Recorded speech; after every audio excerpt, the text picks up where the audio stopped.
Барикадите од сега па натаму ќе бидат јасната граница помеѓу безбедносната и слободната зона, граница зад која што ќе важат посебни мерки.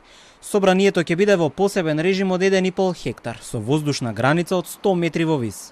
Институцијата ќе треба да го откупи и плацот за планираната катна гаража во паркот до неа. Таа парцела е во сопственост на приватна фирма и просторот беше расчистуван минатото лето, но изградбата не почна, а лимените тараби се уште стојат. Во безбедносната зона се забранува и одржување на јавни собири, протести или манифестации, летање со дронови и други типови на беспилотни воздушни летала во воздушниот простор над собранието. Свесни сте и вие дека во собранието требаше согласно некои претходни постапки да се изгради приватен објект до самото собрание и од таа причина се бараше катна гаража и од таа причина се бараше решение да се изнајде за надминување на тој проблем. Оваа зона се заштитува за да не може да биде понатаму злоупотребена.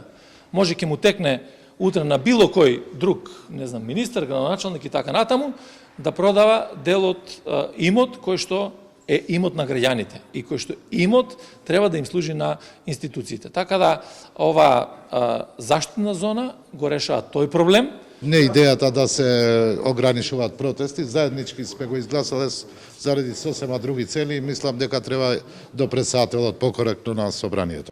Пратениците ја отфрлија дилемата дека јавните собири и протестите ќе бидат забранети и на булеварот 11 октомври пред собранието. Законското решение важи за дворот на институцијата. Пратениците здружено го поднесоа законското решение за прогласување на безбедносна зона околу собранието.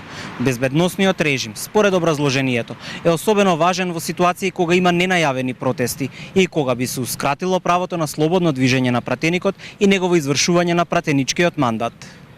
Со предлог законот се забрануваат измени на детални урбанистички планови за просторот на безбедносната зона на парламентот, а сите досегашни одобренија за градба престануваат да важат.